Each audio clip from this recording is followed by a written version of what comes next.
सकते हो। ठीक है, अभी हम इसको क्वेश्चन से समझते हैं। देखो आपके पास में नेक्स्ट क्वेश्चन है, प्रथम 10 विषम संख्याओं का समांतर माध्य ज्ञात कीजिए। अब देखो क्वेश्चन में क्या बोला है, प्रथम 10 विषम संख्याएं। आप ये क्वेश्चन कब कर सकते हो, जब आपको ये पता होगा कि विषम संख्या कौन सी है। और इसने स्टार्टिंग में बोल रखा है प्रथम 10, इसने ये नहीं बोला है कि बीच में से कोई 10 या फिर कोई भी कैसी, इसने स्टार्टिंग में ही बोला है प्रथम 10। तो आपको प्रथम 10 विषम संख्याओं का पता होगा तो लिख देना। पहले बताना कि प्रथम 10 विषम संख्या कौन सी हैं, तो आप लिखना प्रथम 10 विषम संख्याएं। प्रथम 10 विषम संख्याएं कौन कौन सी हैं, 1, 3, 5, 7, 9, 11, 13, 15, 17 और कौन सी आ जाएगी 19। देखो ये हो रही है कि नहीं हो रही है, 10 गिन लेना, 1, 2, 3, 4, 5, 6, 7, 8, 9 और ये 10। ठीक है, अब आपको उसने पूछा क्या है, समांतर माध्य पूछा है, तो हम यहाँ पे क्या लिखेंगे, समांतर माध्य। क्या लिखेंगे, समांतर माध्य। समांतर माध्य को मैंने आपको बोला था किससे बताते हैं, x बार से। लिखना चाहो तो लिखो, नहीं लिखना चाहो तो कोई बात नहीं। क्या लिखेंगे, 1 + 3 + 5 + 7 + 9 + 11 + 13 + 15 + 17 + 19 और बट्टे में क्या आ जाएगा 10।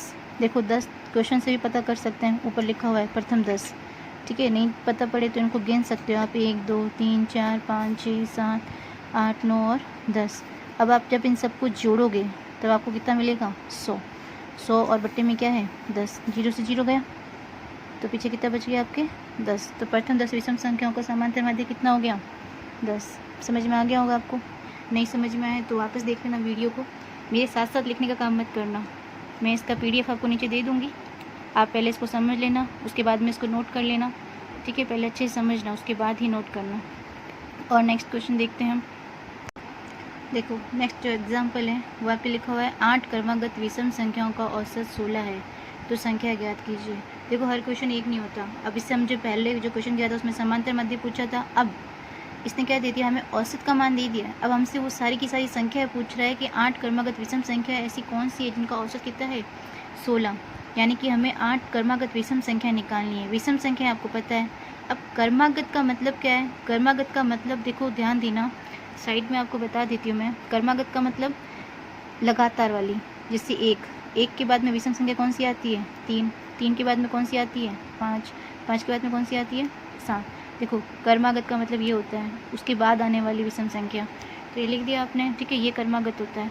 अब क्वेश्चन में आंसर में कुछ भी आ सकता है, जैसे 9 आ गया, फिर 9 के बाद में 11 आ सकता है, कुछ भी आंसर आ सकता है। तो हमें कंटिन्यू मतलब लगातार क्रमागत चलने वाली संख्या हमें ज्ञात करनी है ना। तो अब हमें संख्या भी पता, अब हमें ये भी नहीं है कि एक संख्या के बारे में ही पता है। अब हमें जब कुछ नहीं पता है तो हम कुछ इसमें मानेंगे, तो हम क्या लिखेंगे, माना। प्रथम विषम संख्या, प्रथम विषम संख्या, प्रथम विषम संख्या हमने क्या मान ली x। अगर प्रथम विषम संख्या x है तो बाकी 7 हमें लिखनी पड़ेंगी। तो देखो 7 हम कैसे लिखेंगे, एक ही हमारे पास में x, तो दूसरी कौन सी हो जाएगी x + 2, फिर x + 4, फिर x + 6, x + 8, फिर x + 10, फिर कौन सी आ जाएगी x + 12, फिर x + 14। अब देखो एक क्वेश्चन आपका हो सकता है कि इसमें 2, 4, 6 को क्यों लिया, क्योंकि ये तो सम संख्या होती हैं। अब इसको क्यों लिया, इन दोनों के बीच में देखो अंतर कितने का है, 2 का है कि नहीं है इन विषम संख्याओं के। 3 और 1 के बीच में अंतर, 3 में से 1 गया तो 2 का अंतर है। इसलिए जो अगली विषम संख्या थी, जो दूसरी विषम संख्या थी, उसमें मैंने क्या कर दिया 2 को जोड़ दिया। ऐसी सब में 2 2 आगे जुड़ता गया। ठीक है ना। अब आपको औसत दे रखा है, आपको पता होगा कि औसत बराबर क्या होता है, औसत का क्या होता है सूत्र। तो आप यहाँ पे लिख सकते हो कि 8 क्रमागत विषम संख्याओं का औसत, या फिर डायरेक्ट लिख सकते हो यहाँ पे औसत बराबर, इन सबको जोड़ लो।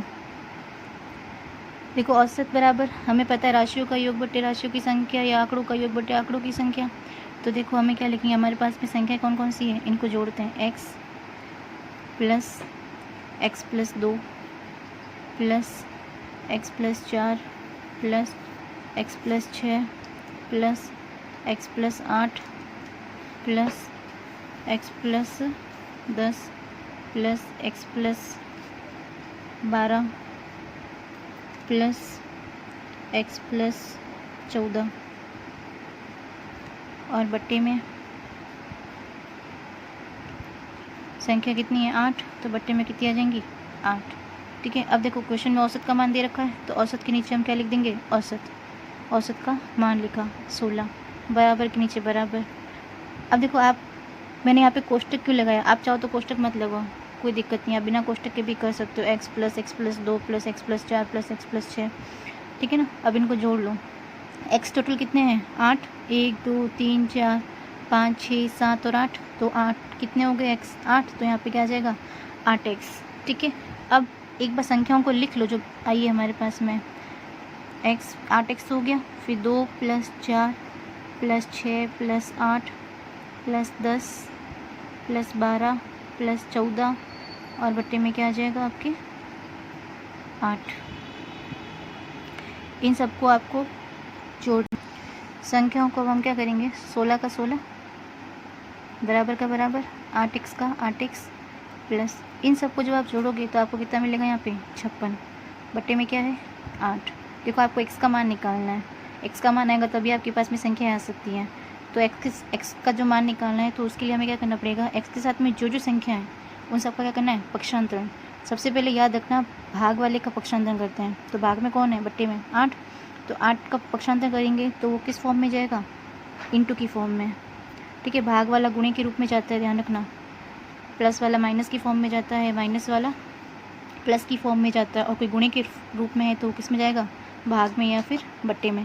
तो 8 का हमने पक्षांतरण किया तो यहाँ पे क्या रह गया 8x प्लस 56, तो ये आपके पास में आ गया। अब 16 को 8 से क्या करोगे गुणा, तो 16 को जब आप 8 से गुणा करोगे तो आपको यहाँ पे कितना मिलेगा 128 बराबर क्या आ गया 8x प्लस 56। अब 8x के साथ में कौन है 56, तो हम क्या करेंगे 56 का पक्षांतरण करेंगे, तो जब 56 का पक्षांतरण करेंगे तो 128 माइनस 56, ये यहाँ पे प्लस की फॉर्म में है, पक्षांतरण करोगे तो क्या जाएगा माइनस की फॉर्म में। ठीक है, अब 128 में से आपको क्या करना है 56 को माइनस करना है, तो माइनस जब आप 128 में से 56 को माइनस करोगे तो आपको यहाँ पे कितना मिलेगा 72 बराबर में क्या आ जाएगा 8x। अब आपको x का मान निकालना है, x साथ में क्या है 8, तो 8 का जब पक्षांतरण करोगे तो किस में जाएगा बट्टे में, गुणे के रूप में। जिस किसी संख्या और किसी चर राशि के बीच में कोई चिन्ह नहीं होता उसका मतलब क्या होता है गुणा, तब इसका इसमें भाग दोगे तो कितनी बार जाएगा 9 बार। ये अभी x आया है, संख्या नहीं आई है। अब हम यहाँ पे क्या लिखेंगे, अतः 8 क्रमागत विषम संख्याएं। हमने क्या ली थी x plus 2 x plus 4 x plus 6 x plus 8 x plus 10 x plus 12 और x प्लस 14। ठीक है, अब देखो x का मान कितना है 9, अगली कौन सी हो जाएगी 9 प्लस 2। ठीक है, फिर 9 प्लस 4, फिर 9 प्लस 6, 9 प्लस 8, 9 प्लस 10, 9 प्लस 12 और 9 प्लस 14। ठीक है, तो यहाँ पे क्या जाएगा 9 11, 11 के बाद में 13, 13 के बाद में 15, 15 के बाद में 17, 17 के बाद में इनको जोड़ोगे तो कितना आएगा 19, फिर 19 के बाद में 21 और फिर कितना जाएगा आपके पास में 23। ये वाला आप मैटर लिखो या ना लिखो कोई फ़र्क नहीं पड़ता, आप ये इसके अंतर में लिख देना 9, और आपको समझ में भी आ रहा होगा।